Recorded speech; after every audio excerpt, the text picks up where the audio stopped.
El celo por tu casa me consume. Esas fueron las palabras que vinieron a la mente a los discípulos cuando Jesús entró al templo a purificarlo. Y en esta noche mi oración es que, y en realidad el deseo del corazón de Dios es que ese celo por su casa se despierte. Vamos a orar en esta tarde. Espíritu Santo, gracias porque estás en medio de nosotros y te ha placido estar en nosotros y en medio de nosotros. Avívanos en esta noche con el poder de tu palabra, con el poder de tu espíritu. Háblanos a nuestro corazón y pon un carbón, Señor, encendido en mi boca para poder hablar. Y yo sé que tú lo has puesto. Y que pueda en nuestros corazones, Señor, y en nuestros oídos entendimiento para apercibir tu palabra. Entre todos, Señor, sé glorificado. En el nombre de Jesús, amén. Vamos a leer las escrituras en Juan capítulo 2. Vamos a leer desde el versículo 13 hasta el versículo 22.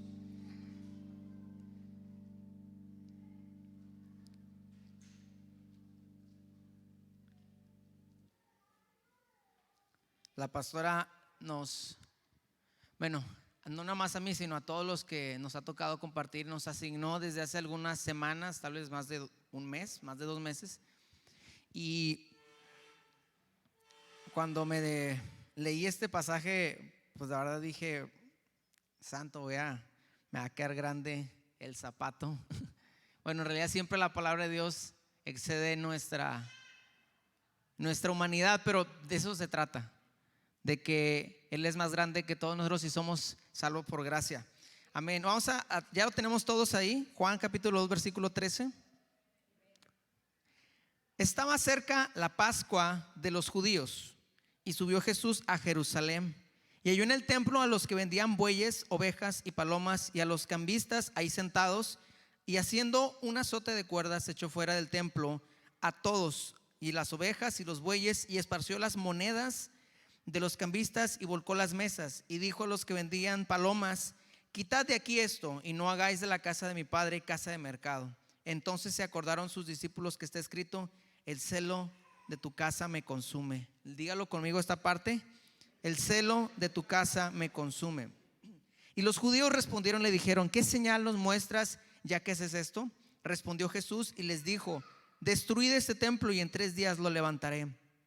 Dijeron luego los judíos: en 46 años fue edificado este templo, ¿y tú en 3 días lo levantarás? Mas él hablaba del templo de su cuerpo. Por tanto, cuando resucitó de entre los muertos, sus discípulos se acordaron que había dicho esto y creyeron la escritura y la palabra que Jesús había dicho. ¿Pueden tomar su lugar? Es una buena costumbre. Algunos consideran que es como una muestra de respeto a la palabra de Dios leerla en pie, pero bueno, era para que ahora disfrutemos más cuando estemos sentados, ¿verdad? Ya vamos a estar mucho tiempo así.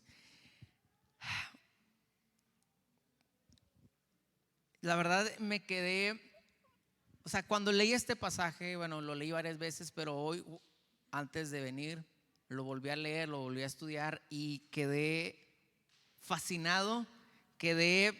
La verdad, literalmente pude sentir eso, parte de esa esencia de ese celo, ese fuego cuando yo leía este pasaje, las profundidades de estas escrituras. Ahora, algo que he estado últimamente viendo es como las palabras de Dios, cuando es compartida de manera expositiva, es decir, con tanto detalle, comenzamos a ver, como dice la Biblia, las inescrutables, las insondables riquezas de Él. Amén. Ahora, cuando indagamos en su palabra, estamos indagando en Cristo mismo. Amén. Porque Él es la palabra, ¿verdad? Eso lo vimos en Juan 1:1. Él es el verbo, Él es la palabra. Y por esa razón es es tan gratificante poderlo hacer. Ahora, en el pasaje anterior vimos que Jesús fue a unas bodas en Caná de Galilea, no Canaán, porque de repente dicen, no, es Canaán, no, Caná de Galilea. Es una ciudad. Canaán era un territorio que fue conquistado por los israelitas en tiempos de Josué. Pero bueno, Caná de Galilea, hubo una boda y Jesús, por decirlo, fue forzado por su mamá a hacer un milagro. Lo comprometió a hacer un milagro. ¿Y qué le respondió Jesús a su madre? ¿Qué fue lo primero que le respondió? ¿Alguien recuerda? Bueno, le dijo: mujer, no ha llegado mi hora. Ni siquiera le dijo mamá, madre, porque en ese momento Jesús estaba asumiendo su papel de hijo de Dios, con un ministerio y no necesariamente como un hijo. No era como faltarle al respeto, porque no es para que lo tomemos como ejemplo de vamos a hablarle a nuestra mamá de mujer. O sea, es como un tanto distante.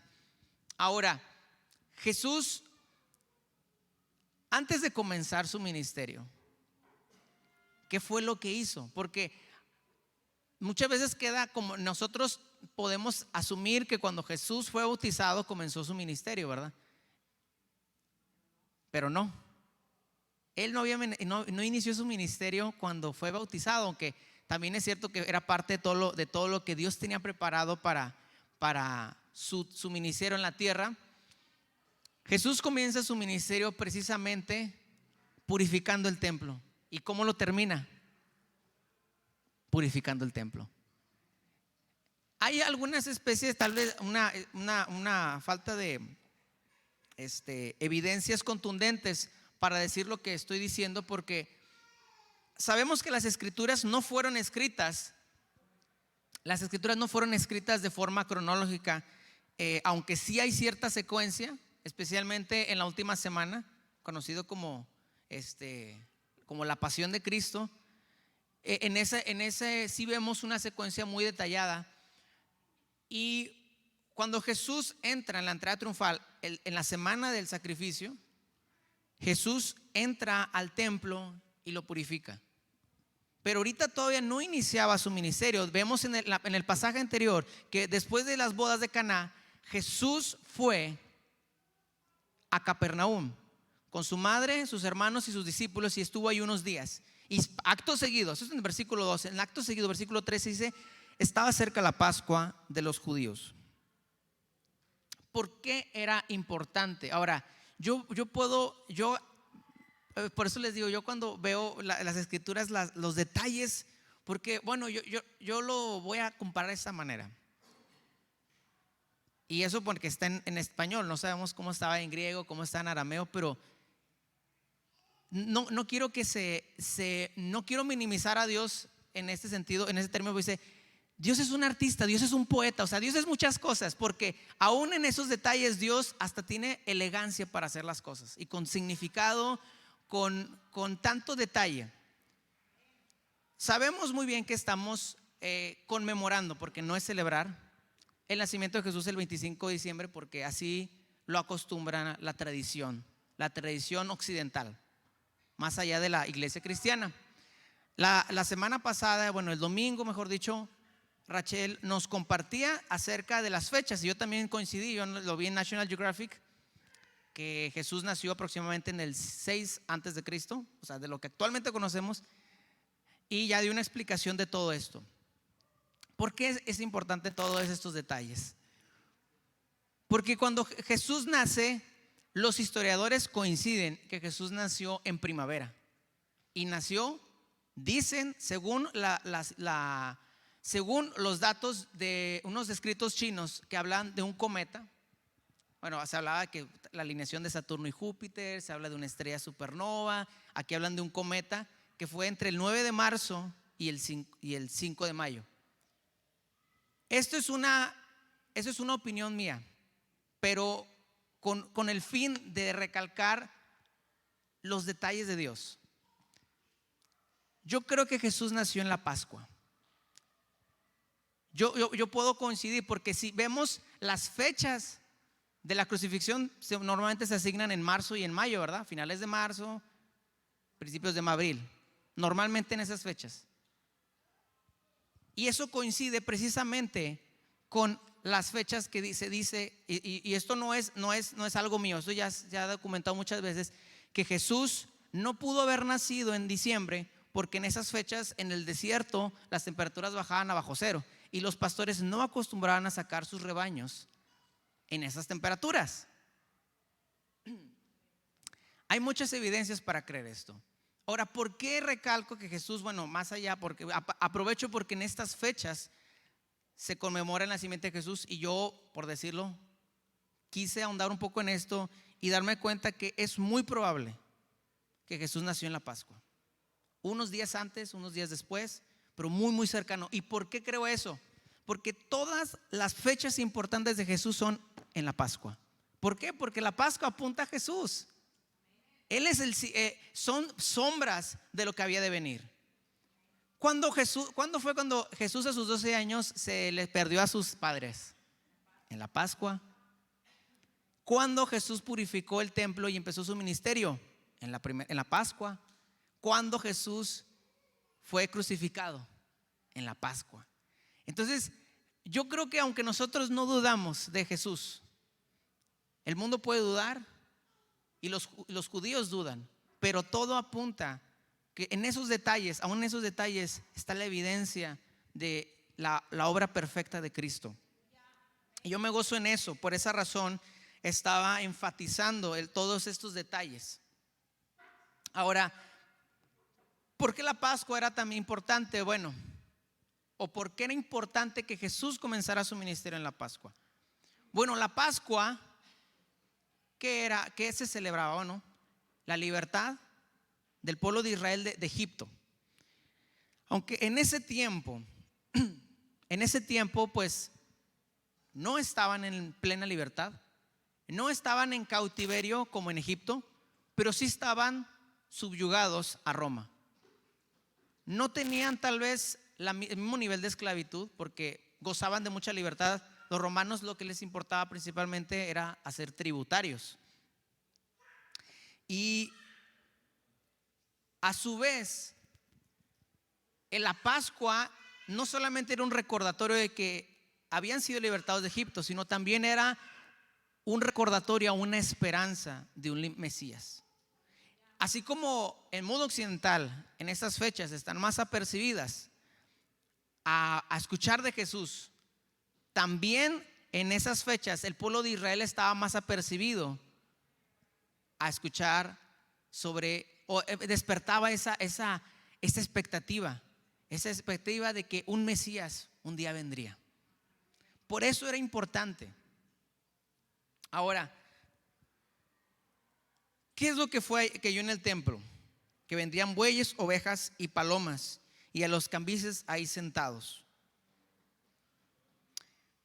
Algunos se preguntarán, bueno, ¿qué acaso no se supone que el pueblo de Israel tenía que llevar unos sacrificios? ¿Por qué estaban cambiando? ¿Por qué estaban comprándolo? Y hay una cita muy clara en ya de tantos escribí que espero a ver si las puedo alcanzar a ver. Deuteronomio 14 del 24 al 26. Y aquí hay una clave que dice: si el camino fuere tan largo que no puedas llevarlo por estar lejos de ti, el lugar de que Jehová tu Dios hubiera escogido para poner en él su nombre. Dios, fíjense cómo escribe esta escritura. Él no está diciendo en Jerusalén, porque todavía Jerusalén ni siquiera era conquistada, pero él ya está hablando de antemano el lugar que Dios escogiere. Cuando Jehová te bendijere, entonces lo venderás y guardarás el dinero en tu mano, y vendrás al lugar que Jehová tu Dios escogiere, Jerusalén, es decir, y darás el dinero por todo lo que deseas, por vacas, ovejas, por vino, sidra y cualquier cosa que tú deseares, y comerás ahí delante de Jehová tu Dios, y tú te alegrarás con tu familia. Entonces era legítimo. Entonces, aparentemente, porque mucha gente dirá, bueno, es que Jesús los corrió porque no tenían que estar vendiendo animales, y pensarán que esto era ilegítimo. Y no, sí era legítimo. Sí era legítimo que que los judíos no llevaran sus sacrificios, sino que lo compraran ahí. ¿Cuál era entonces el problema? De que estuvieran ahí comprando animales en el templo. Ahora hay que recordar que en estas fechas de la Pascua, en Deuteronomio 16:16, Dios les establece que 3 veces al año tenían que estar sí o sí en Jerusalén. O en su momento fue Silo, en su momento fue Hebrón, después fue Jerusalén. Pero sí tenían que presentarse 3 veces al año, y una de ellas era la Pascua. Entonces, judíos de todas las regiones, e incluso judíos de otros territorios, iban a estar ahí. Entonces, pueden imaginarse, Jerusalén en ese momento era una ciudad cosmopolita en donde venían de todas partes del mundo, porque aunque ustedes no lo crean, había judíos esparcidos en la famosa diáspora judía. Hubo varias diásporas, pero la más importante es la de Babilonia, donde fueron llevados a muchas partes. Y también en tiempos de Asiria. Bueno, de hecho en realidad Asiria hizo más eso que Babilonia. Cuando Israel cae ante Siria, Siria los dispersa aún mucho más que Babilonia. Entonces en eso había gente de todo el mundo. Por eso Jesús tenía que hacerlo en esas fechas. O sea, no solamente tenía un significado espiritual, sino también tenía un sentido estratégico para que más personas de más lugares lo escucharan. Entonces era importante que Jesús lo hiciera en esas fechas. Ahora, ¿por qué razón estaba Jesús indignado? Creo que ya la mayoría lo sabemos y lo hemos escuchado, pero normalmente podemos pensar, bueno, es que Jesús estaba molesto porque estaban vendiendo animales en el templo. Bueno, sí, pero no exactamente eso. El problema no era que vendieran animales. El problema era cómo lo hacían y en dónde. Ahora, aunque aquí no dice específicamente, pero hay frases, así como nosotros usamos modismos, que usamos para referirnos a cosas que se sobreentienden. También en el idioma, cuando dicen en el templo, se estaban refiriendo al atrio de los gentiles. Ahí era precisamente donde estaban haciendo todo este negocio. ¿Y por qué lo estaban haciendo ahí? Bueno, porque había cierto, por decirlo, sentido común, respeto al atrio de los judíos, porque había un atrio propiamente interno, había como un patio interno. Hay que recordar que muchos edificios, por más grandes que fueran, bueno, un ejemplo es, algunos han visto tal vez fotos del Palacio de Gobierno y tiene como un patio interior, ¿verdad? Y la explanada de los Héroes es como decir el patio exterior, ¿verdad? Entonces, si bien es cierto, no es un templo, pero es un edificio que ayuda a congregar a las personas. Para los judíos era de suma importancia el templo. Tan importante era el templo que vemos en Jeremías. Y de hecho, cuando veo a Jesús derribando todas las cosas, derribando a los cambistas, limpiándolo, yo puedo ver una similitud con Jeremías. ¿Por qué? Porque Jeremías estaba atestiguando, estaba notificando que un día iba a caerse desaparecer ese templo. ¿Quién habló más en contra de la destrucción del templo de Jerusalén? Más que Jeremías. Y Jeremías, es muy conocido el pasaje donde dice, y hay una similitud precisamente con este pasaje: aunque el celo de tu casa me consume, es una palabra que dijo David, y no sabemos exactamente qué estaba haciendo David para que estuviera metido en problemas por ese celo. Podemos ver en Jeremías un celo por la casa de Dios, un celo que lo consumía. Y hay otras traducciones cuando dice el celo de Dios de tu casa me consume, dice me va a arruinar. Y sé que puede ser una palabra tal vez no muy apropiada, porque pues cómo decir que el celo por la casa de Dios me va a arruinar. Pero hablaba de la cuestión física. Jesús, al decir esas palabras, él estaba trayendo, por decirlo así, su ruina física. Se iba a echar de enemigos. A Jeremías lo odiaron por haber predicho la destrucción del templo. Pero Jeremías no era porque él quería hacerlo. Es más, Jeremías le dijo a Dios: Dios, ya no puedo más con esto. Dios, estoy desesperado porque todos me odian. ¿Cuántos enemigos tengo a mi alrededor? Ya no quiero hacer esto. Yo ya no quiero, me está arruinando la vida. Y es que no está, literalmente no dice eso Jeremías, pero si lo tradujéramos a un lenguaje actual, Jeremías está diciendo: Dios, ya no puedo con esto. Dice: pero hay un fuego interior en mí que me consume. Y yo estaba viendo algunas escenas donde estaba Jesús, y hay unas donde nada más aparece así como, de hecho tal vez así como lo leí yo, de que, ¿cómo lo leí? Bueno, así, ya lo perdí el pasaje. Pero a un Jesús un tanto como que nada más hablando fuerte.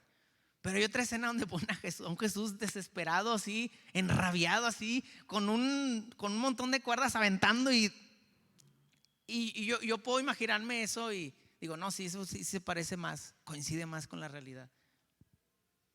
Y por ahí estaba alguien ahí comentando, porque en internet ya ve que todo el mundo comenta detrás de un teclado: no, yo no estoy de acuerdo con lo que hizo Jesús, porque Jesús le afectó las pertenencias a otras personas.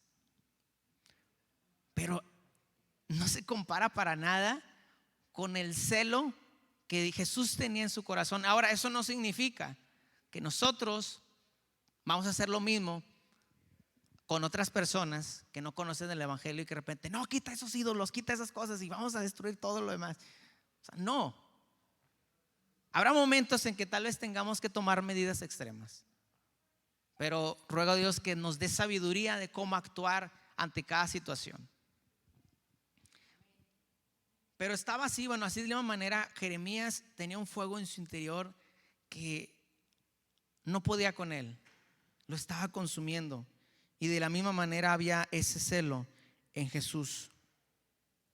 Ahora, el verdadero problema eran los dirigentes del judaísmo, los fariseos, los escribas, porque obviamente tenían una posición acomodada, los sacerdotes. Todos ellos estaban muy beneficiados por esto, porque ellos no aceptaban las monedas extranjeras. Y obviamente, ¿qué buscaban? Bueno, vamos a hacer un negocio redondo, dijeron ellos. Si en realidad es, vamos a decirlo, así como el peso dólar. No, aquí no aceptamos dólares, solo pesos. Pero el dólar, si quieres que te lo acepte, te lo voy a aceptar a 10 pesos. Pues imagínense el negociazo que tenían, ¿verdad?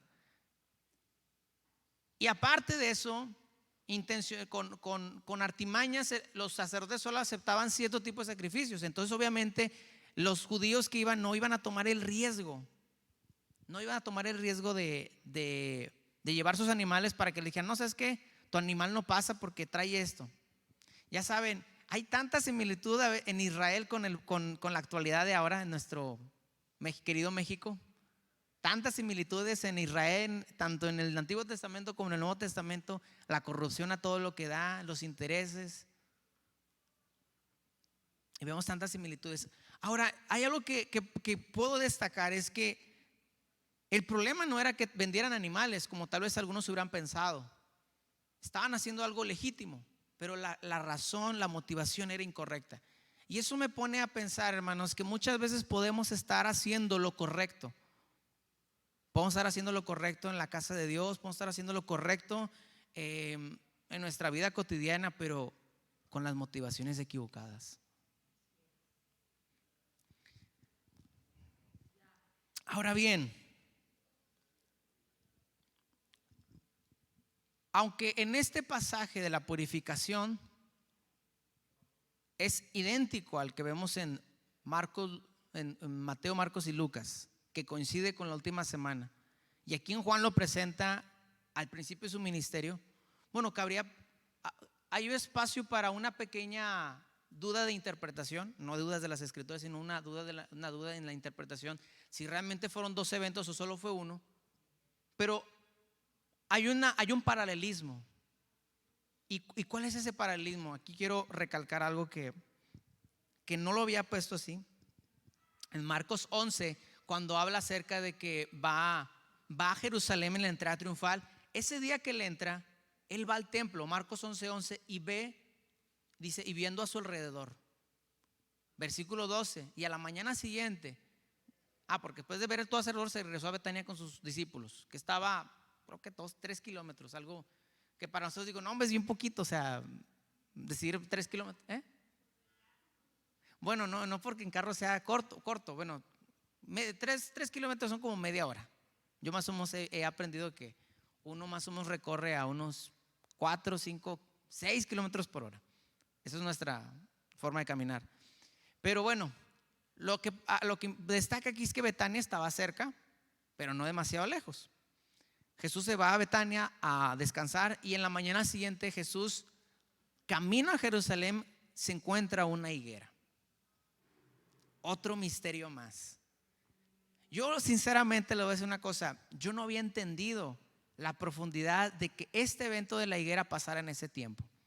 ¿Por qué no sucedió eso en otro momento? Y precisamente ahí estuvo. Dice que la higuera, no dice que estaba marchita, muy probablemente estaba muy frondosa, pero no tenía fruto. ¿Y por qué no tenía fruto? Porque no era tiempo. Ahora, yo le he dicho, ahí en la casa tenemos una higuera, muy ricos los higos, y las higueras son muy, muy estacionales. Es decir, son muy fieles, o sea, como casi cualquier árbol, pero es muy llamativo que, bueno, normalmente en primavera, entrando a la primavera, comienzan a reverdecer, pero todavía no les salen los frutos. Y bueno, ya hasta a mediados del verano. Y esto me pone a pensar de que, bueno, ¿qué similitud tiene con esto? Esa higuera, hermanos, después Jesús la menciona, si no me equivoco, en Mateo 24, dice: aprended de la higuera, que cuando está reverdeciendo, ya, ¿de quién está hablando? De Israel. Esa higuera frondosa, sin fruto, que Jesús maldijo, era Jerusalén. Y no era tiempo de que diera fruto la higuera. Aparentemente no era tiempo. Humanamente diríamos, no era tiempo que Jerusalén floreciera bajo el yugo romano. Pero Jesús dice, y Jesús teniendo hambre buscó fruto en la higuera. Y el día de hoy Jesús tiene hambre y sed de ver justicia en su pueblo. Y en este tiempo Jesús tiene hambre y viene a buscar fruto en nuestras vidas. Y la pregunta es, ¿qué fruto tenemos? Y eso confrontaba mi vida y me ponía a pensar en este simbolismo. Entonces, cuando Jesús maldice a la higuera, no es un caso aislado, no es algo sin un propósito, sino es un simbolismo, tiene un propósito: hablar de la inminente destrucción de Jerusalén. Y en ese momento, después de maldecir la higuera, ¿qué sucede? Entra al templo y hace la limpieza. Él un día antes había visto todo el desorden que había, y en ese celo de indignación hace esa limpieza. Ahora esto me recuerda a Malaquías 3:1 y 4, donde Dios, hablando a través del profeta, dice: he aquí envió a mi siervo, al siervo de mi pacto. ¿Quién puede hacer ese siervo del pacto? Nadie más que Cristo.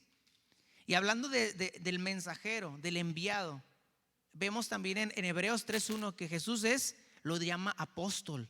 Yo no había dado cuenta no lo tenía tan presente, porque Jesús, bueno, hemos oído, Jesús el maestro, pero también Jesús es el pastor. Pero Jesús también le evangelizó a los que estaban en los abismos, ¿verdad? Y Jesús, de acuerdo a las palabras que Dios le dio a Moisés, Jesús sería uno como él, un profeta, ¿verdad? Pero aquí vemos a Jesús como apóstol. Entonces Jesús es el todo en uno, es el todo en todo, amén. El que tiene los 5 ministerios. Y vemos todas estos detalles, hermano, porque cada vez que vemos la escritura realmente vemos a Cristo, vemos en cada detalle. Bueno, en Malaquías 3:1 y 4 lo voy a leer He aquí yo envío a mi mensajero, el cual preparará el camino delante de mí, y vendrá súbitamente a su templo el Señor, a quien vosotros buscáis, y el ángel del pacto al quien deseáis vosotros. Porque ángel es mensajero, ¿verdad? Porque decir, no, es que aquí está diciendo que Jesús es un ángel. Bueno, sí, es un ángel en el sentido que es un mensajero. Dice, he aquí viene, ha dicho Jehová de los ejércitos. Aquí va el versículo 2, que es clave. ¿Y quién podrá soportar el tiempo de su venida? ¿O quién podrá estar en pie cuando Él se manifieste? Porque Él es como fuego purificador y como jabón de lavadores. Y se sentará para afinar y limpiar la plata, porque limpiará a los hijos de Leví. Los afinará como a oro y como a plata, y traerán a Jehová ofrenda en justicia. Cuando Jesús corrió a todos los cambistas y a los vendedores, ¿quién se le resistió? Nadie. Ya después como que medio recapacitaron los líderes y algunos judíos, dijeron, ¿con qué autoridad haces esto? Pero en ese momento no pudieron resistirle. Así como dice, ¿y quién podrá soportar el tiempo de su venida? ¿O quién podrá estar en pie cuando Él se manifieste?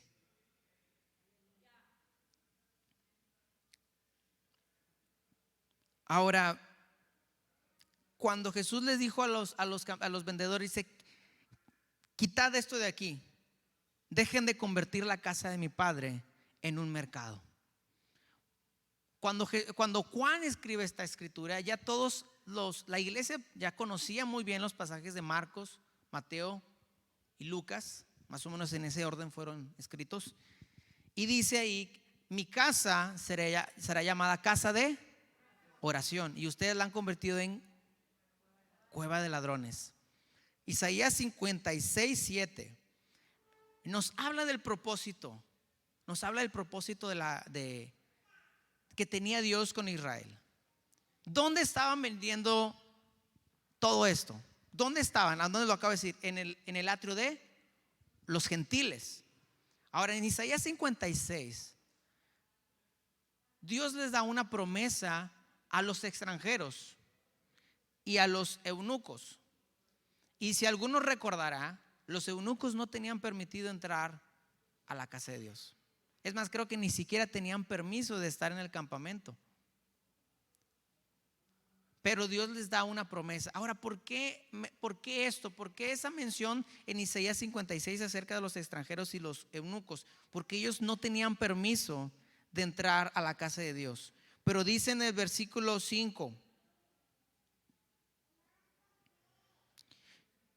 yo les daré lugar en mi casa y dentro de mis muros, y mejor nombre que el de los hijos e hijas. Nombre perpetuo les daré que nunca perecerá. Y a los hijos de los extranjeros que sigan a Jehová para servirle y que amen el nombre de Jehová para ser sus siervos, a todos los que guarden el día del reposo para no profanarlo y abracen mi pacto. Y en el 7, yo los llevaré a mi santo monte, hablando de Jerusalén, y los recrearé en mi casa de oración. Sus holocaustos y sus sacrificios serán aceptos sobre mi altar, porque mi casa será llamada casa de oración para todos los pueblos, ¿sí? Para los gentiles, en los cuales estamos tú y yo. Y eso es una promesa que ahora podemos sentir que somos incluidos. Y fíjense aquí en el versículo 3, es algo que tal vez nosotros nos hemos acostumbrado a decir, bueno, es que nosotros, pues bueno, por Cristo recibimos la bendición, pero se nos olvida que estábamos excluidos. El extranjero, versículo 3, y el extranjero que sigue a Jehová no hable diciendo, me apartará totalmente Jehová de su pueblo. Pero ahora a través de Cristo Él nos incluyó. Amén. Ahora en este punto estamos, que el propósito que tenía Dios con Israel era que ellos fueran un pueblo de, Éxodo capítulo 19, un pueblo de reyes y sacerdotes. ¿Por qué? Porque iban a ser como sacerdotes, unos intermediarios entre Dios y las naciones. Entonces, del mismo modo, a veces nos olvidamos que como nosotros ahora somos el Israel espiritual, y no nos llamó para estar encerrados, como Israel no fue llamado para estar exclusivo, porque después el pueblo de Israel se se volvió exclusivo. Pero hay una delgada línea, porque Dios en cierto sentido le decía: no se mezclen en matrimonio, no hagan las costumbres de ellos, porque se van a apartar de mí para seguirlos a ellos. Pero ¿era el propósito de Dios que se excluyeran del mundo totalmente? No. Del mismo modo nosotros, Jesús nos pone en el mundo para que nos apartemos de lo malo, pero podamos estar entre los demás para hacer luz a las naciones, como lo dice en Isaías 49:6. Isaías 49:6 ya usa ese término que dice luz a las naciones. Y Jesús por eso en Mateo capítulo 5 versículo 14, donde dice que somos la luz del mundo. Amén. Ahora, ¿por qué una cueva de ladrones? ¿Por qué Jesús utilizó ese término?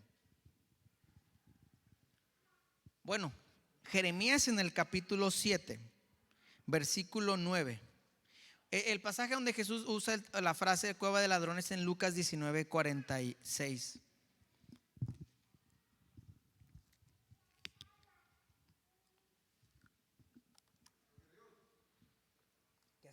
Que a su vez está en Jeremías 7:9. De hecho creo que no sé si lo tengan ahí, pero escrito está: mi casa es casa de oración. Fíjense, Isaías ya lo había dicho, Jeremías apela a esa frase, mas vosotros la habéis hecho cueva de ladrones. ¿Por qué una cueva?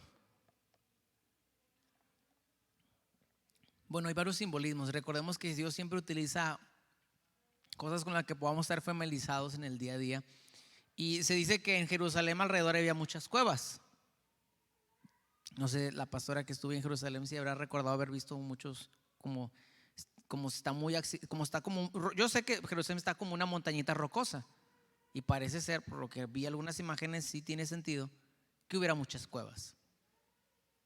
Ahora, ¿para qué sirve una cueva? En un sentido muy primitivo, la cueva es un lugar de protección. Cuando está lloviendo y no hay una casa, no hay nada, ¿en dónde te meterías? En una cueva, ¿verdad?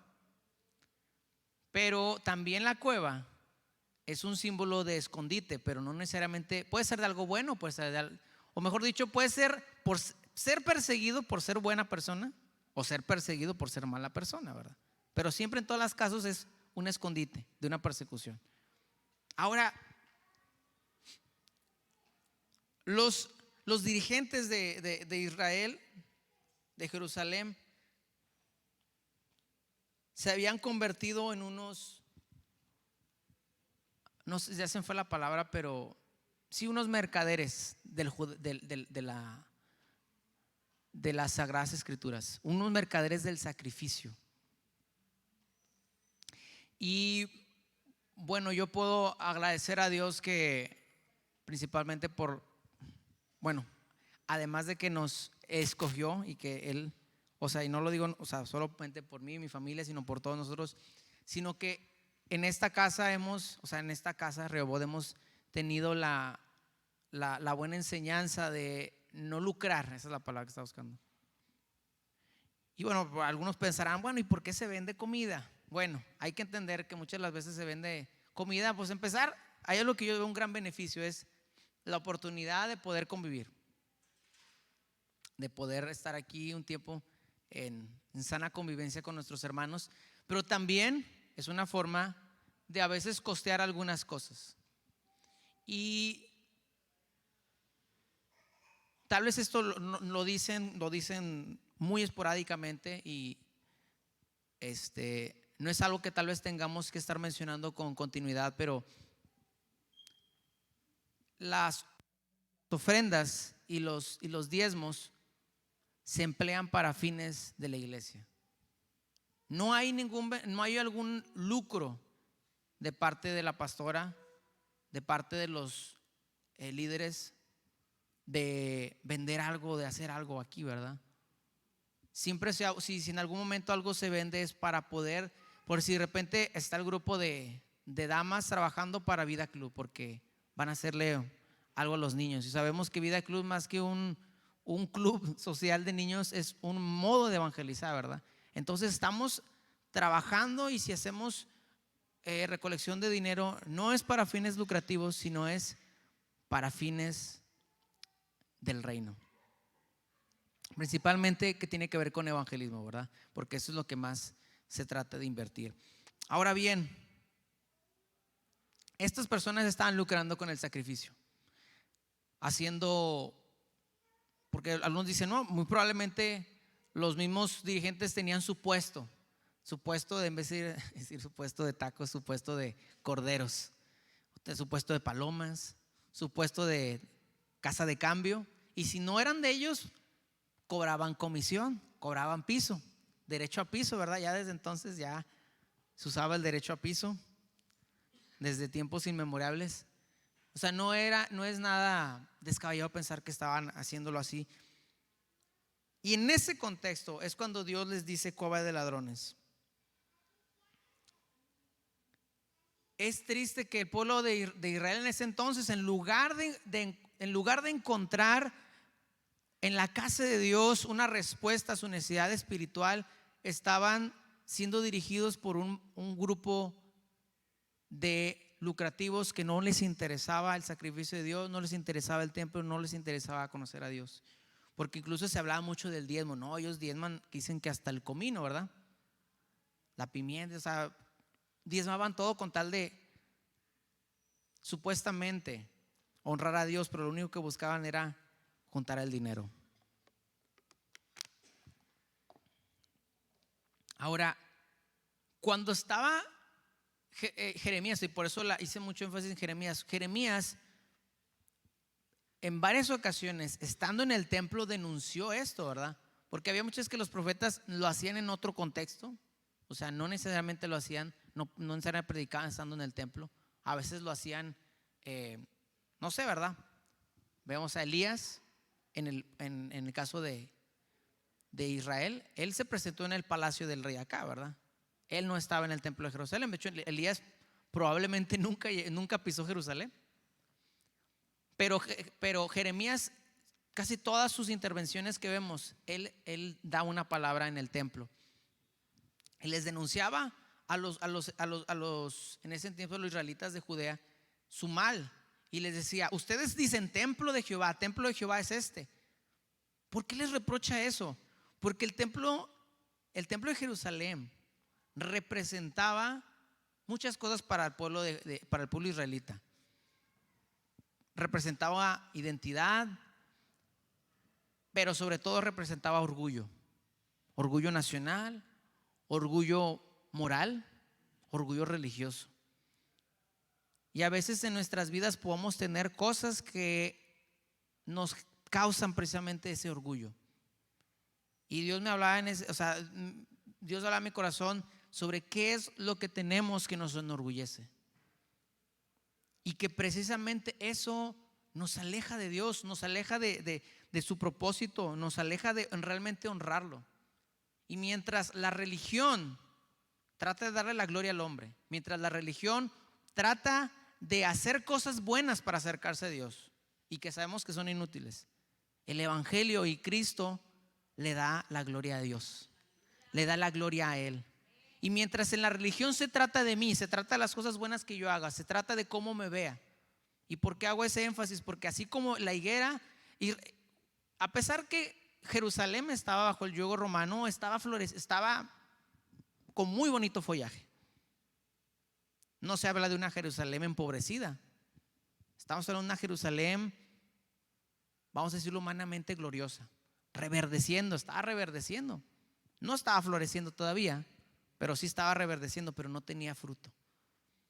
Y de la misma manera a veces podemos tener, y ¿por qué decirlo? Porque bueno, ahora el templo de Jerusalén en tiempos de Jesús, que fue construido por Herodes, era un templo muchísimo más imponente que el templo de Salomón en cuanto a dimensiones. Tal vez no en cuanto a valor, porque bueno, el templo de Salomón tenía una cantidad de oro impresionante, que se hablan que ahorita sería probablemente uno de los edificios más caros del mundo.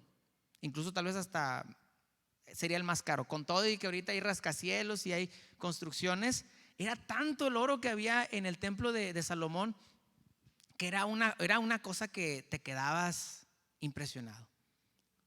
Y de la misma manera los israelitas se sentían orgullosos de su templo y decían: templo de Jehová es este. Y se sentían que porque tenían el templo, Dios no los iba a castigar. De hecho, en realidad como que esa frase de templo de Jehová está muy enfocado en eso. Y a veces nosotros podemos tener cosas en nuestra vida que puede que nos hagan sentir: no, pues yo tengo esto en mi vida, y como que nos hace sentir que estamos bien ante Dios, nos hace sentir orgullosos de nosotros mismos y ante los demás, pero estamos como en esa higuera con follaje pero sin fruto.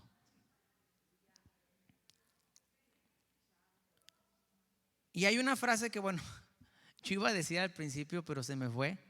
Y hay dos palabras clave en este mensaje, y el primero es celo y pureza. El celo de Dios, a veces Dios va a poner un celo en nuestra vida que nos va a llevar a purificar, y a veces también esa pureza nos va a llevar a mantener ese celo, y van de la mano. Porque aquí vemos que Jesús, ¿qué fue lo que lo hizo purificar el templo? El celo de Jehová. Y ahorita que estamos en esta década que se puso muy de moda hablar de la toxicidad, hablar de celos y toxicidad hablan de lo mismo, pero hay un universo de diferencia entre el celo humano, que sí es dañino, que sí es tóxico, al celo divino. Y ese es el celo al que hemos sido llamados, porque no es ninguna sorpresa hablar de celo, porque dice la palabra de que Dios es un Dios celoso. Amén. Ahora, cuando los judíos le piden una señal, ya tengo que ir cerrando, espero, porque ya se fue el tiempo. Cuando los judíos le piden una señal, en el versículo más adelante, ¿quién te dio autoridad para esto? Yo podía abrir en Hebreos 3:2, donde dice que en el 3:1 dice que Jesús fue sumo sacerdote y apóstol, y que le designó, dice, al cual fue fiel al que le designó, hablando de Jesús. Fiel Jesús al que le designó, al Padre, como también le fue Moisés en toda la casa de Dios. Pero Cristo fue fiel como hijo sobre la casa de Dios. Eso es el versículo 6, cuya casa somos nosotros. Moisés fue para el tabernáculo como lo fue David para el tabernáculo, como fue Salomón para el templo, como lo es Jesús para la iglesia. Pero antes de que esa iglesia, porque aquí está hablando que esa casa somos nosotros, antes que surgiera esa iglesia, antes que surgiera esa casa, ¿quién era la casa? Jesús mismo. Antes de que la iglesia fuera dada a luz, porque no fue concebida en ese momento. La iglesia fue concebida desde antes de la fundación del mundo. Pero ¿en qué momento dio a luz la iglesia? En la resurrección de Cristo. Pero por esa razón, en ese momento, cuando Jesús le pide una señal, y es que, bueno, claro, nosotros sabemos que Jesús hablaba muchas veces en misterios, y dicho en palabras coloquiales, les cambiaba la jugada. Cuando le decía: oye, ¿con qué autoridad haces estos milagros? Y le dices: bueno, ¿ustedes con qué autoridad? ¿De dónde venía el ministerio de Juan? ¿Del cielo o de los hombres? ¿Y por qué les dice eso? Bueno, ¿y por qué les contesta? Yo tampoco les voy a decir. No solamente era un juego de palabras, hay una razón esencial. Jesús les dice: ustedes no van a aceptar que el ministerio de Juan el Bautista venía de Dios. Quiere decir que ustedes no están preparados para escuchar la verdad. Por eso les dice: yo tampoco les voy a decir. No están preparados para esta conversación. Por esa razón les contestó de esta manera. Y en volviendo a Hebreos, donde dice que Jesús fue fiel, ha sido y será fiel a esta casa. Jesús en ese momento, antes de hablar de él, ahora, ahí estoy hablando de la autoridad. Si aquí dice que Jesús le fue fiel al que le designó, el que designa le da autoridad para guardar a algo o a alguien, ¿verdad? Digo, ya sabemos que Jesús es el Hijo de Dios, pero a veces, vamos a decirlo, en las letras chiquitas, en términos legales, ¿dónde está eso? Bueno, aquí está. En Hebreos nos dice que el Padre designó a Jesús sobre esta casa. En ese entonces, como ellos no entendían que la verdadera casa era Jesús, porque Él es el verdadero templo. Y ahora nosotros a través de Cristo somos el verdadero templo. En ese entonces los judíos veneraban un templo físico, porque ahí era donde Dios se iba a manifestar. Pero ahora nosotros somos el templo en donde Él se va a manifestar. Entonces, Jesús les da una señal más grande. No importaba que Jesús volara, porque vemos que cuando Satanás tienta a Jesús, le dice: lánzate, que al cabo Él va a mandar a sus ángeles para que no tropieces. Dicen muchos predicadores, literalmente Jesús iba a volar. Imagínense a Jesús allí. Pero aún así los judíos no hubieran creído. No estaban preparados. Y no nada más eso, Jesús, el Padre les había vendado los ojos, porque dice en las palabras que Jesús en Marcos 11,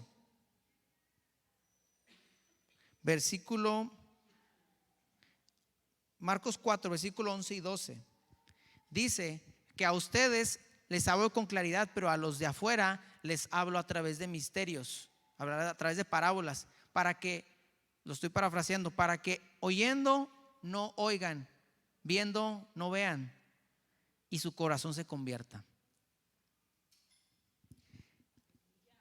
Y a mí en cierta manera me da, más allá de pensar, ay no, los judíos qué crueles fueron, qué necios fueron, en realidad solamente me cae decir, Dios no les permitió ver.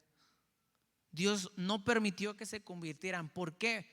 Porque no era su tiempo, y porque, como dice Pablo, que en la caída de Israel estuvo la redención de los gentiles. Dios concedió, o sea, así como Dios permitió que se marchitara esa higuera, para que nosotros fuéramos injertados en esa higuera.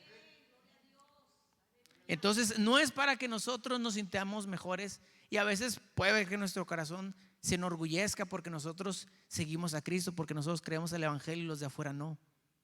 Pero en lugar de sentir orgullo, debemos sentir compasión. Compasión porque tal vez Dios no les ha concedido ver aún. Y sobre ese término del designio de Dios es todo un tema, es toda una prédica que a veces puede ser muy controversial, pero surge en esto porque en la caída de Israel estuvo la redención de los judíos, de los gentiles. Y según Hechos capítulo 3 versículo 14 al 18, no lo abran, lo mataron por ignorancia. Pero también de acuerdo a Marcos 14:10 lo entregaron por envidia, porque les iba a arruinar el negocio. Les iba a arruinar el negocio Jesús a los dirigentes. Y la señal que les dio Jesús no fue, ¿cuál les dijo? Señal de manda a esta generación perversa, pero les va a dar la señal de Jonás. ¿Cuál era? 3 días y 3 noches en la ballena y luego expulsado. Jesús iba a estar 3 días y 3 noches en los abismos y lo iba a resucitar. ¿Cuál era la señal? La cruz y la tumba vacía. Esa era la señal. No había una señal más grande, pero ellos no lo iban a entender. Ni los discípulos lo entendieron.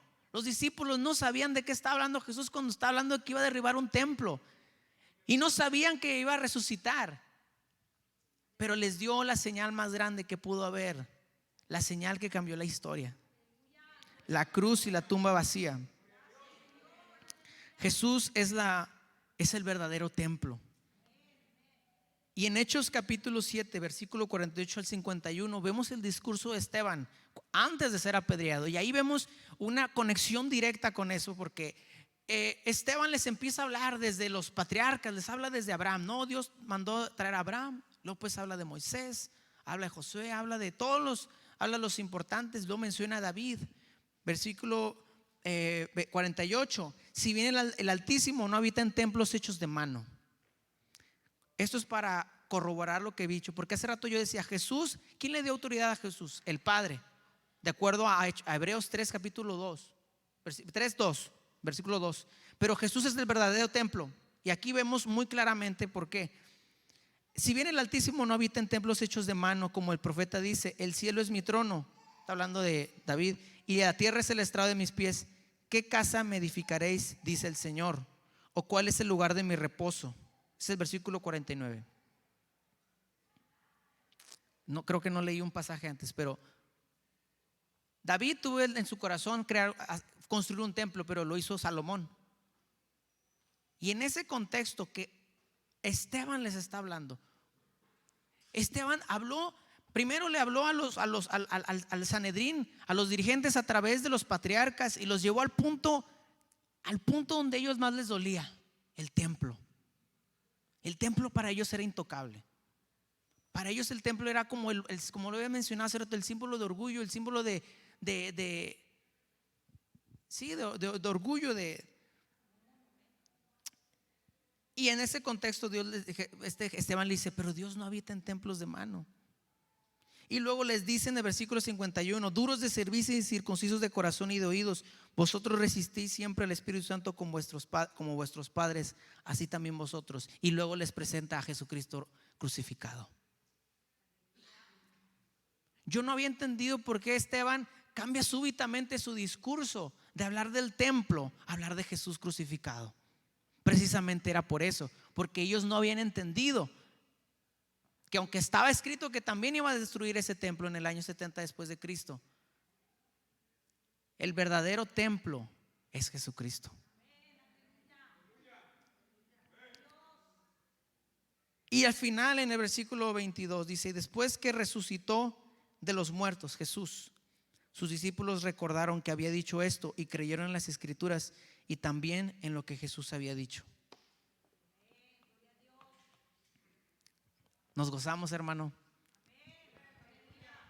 Por eso digo, cuando yo leo esto, yo digo: cuán profundas son las Escrituras, cuántos detalles hay en la historia, y cómo Jesús siempre estuvo en eventos importantes en la Pascua, porque la Pascua apuntaba a Jesucristo. Pero aquí la pregunta es, y primeramente es hacia mí, y es algo que Dios estuvo moviendo mucho en mi corazón. Cuando yo leí este pasaje dije: ¿qué voy a hablar? No soy el gran ejemplo. Y hay muchas cosas que tal vez Dios tiene que purificar en nuestro corazón. Y sobre todo, yo me preguntaba a mí mismo: ¿qué tanto celo de Jehová tengo a mí? ¿Qué tanto celo divino tengo? Porque podríamos estar aquí presentes, ser fieles, ser constantes, ser buenas personas, aparentar como esa higuera con follaje, pero sin fruto. Podemos tener, así como al pueblo de Israel, un templo que nos enorgullece, algo de lo que nos sentimos muy orgullosos. Y hace unas semanas Dios ponía en mi corazón componer una canción que, la verdad, las canciones para mí son como un recordatorio de lo que tengo que hacer, no porque lo esté haciendo. Pero un pasaje donde decía: heme aquí,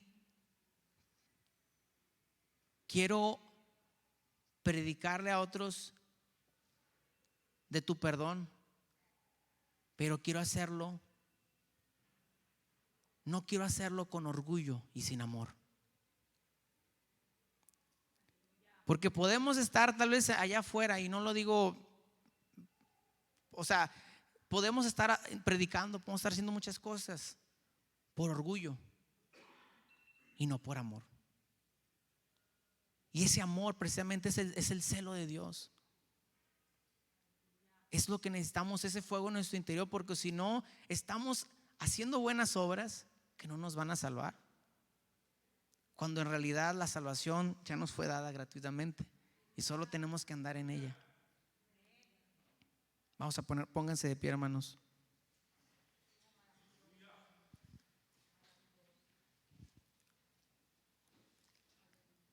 Sé que aún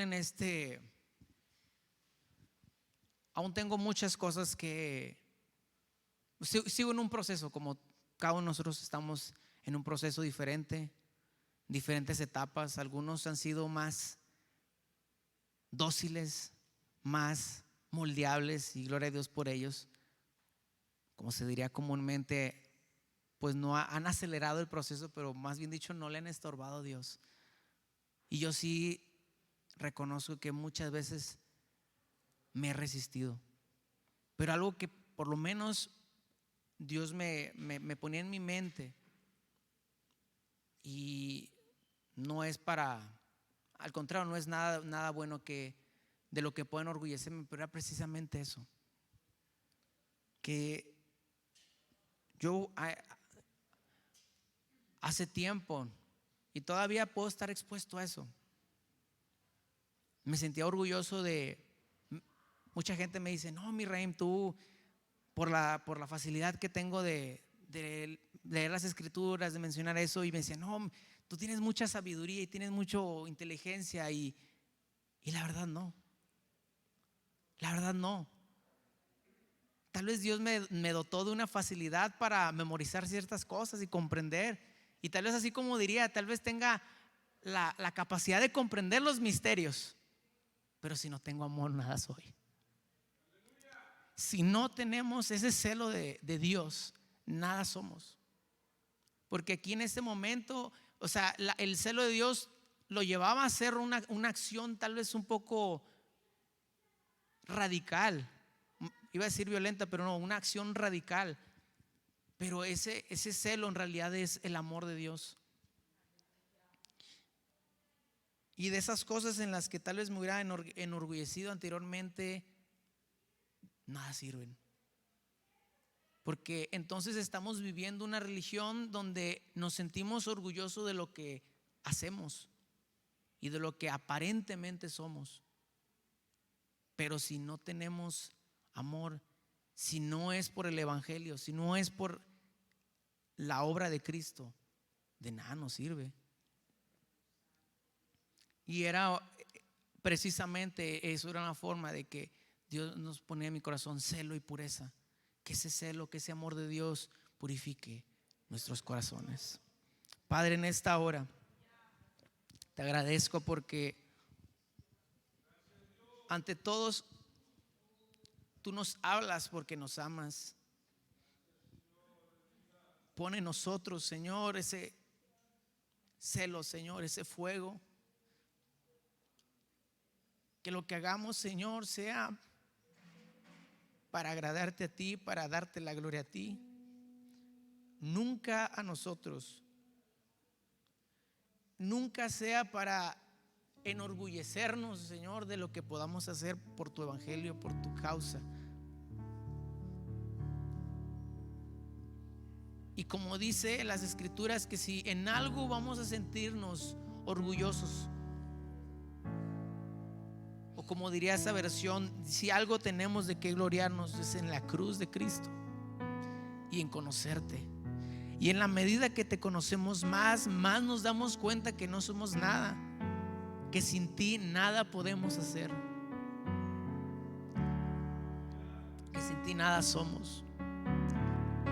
Que Señor, que las cosas,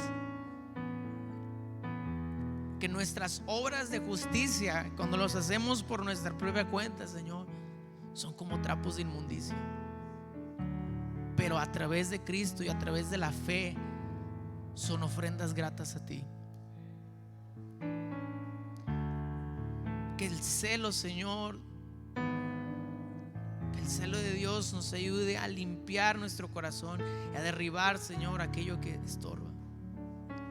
Primeramente el orgullo, Señor, la vanidad, Señor, y tantas cosas que pueda haber aún, Señor, el resentimiento que es producto del orgullo, Señor, la avaricia que es producto del orgullo, Señor, la falta de perdón que es producto del orgullo, la ira que es producto del orgullo, y un montón de cosas, Señor, que surgen ahí. Purifica nuestro corazón, Señor. Purifica nuestra vida. Y haznos, Señor, más como tú. Limpia nuestro corazón, Señor, para que podamos ser gratos a ti. Que podamos, Señor, sobre todo darte la gloria a ti, Señor. No se trata de nosotros, No se trata de nuestras obras ni de nuestros logros. Se trata de ti, de lo que tú ya hiciste y de lo que vas a hacer. Señor, despierta en nuestro corazón por nosotros celo,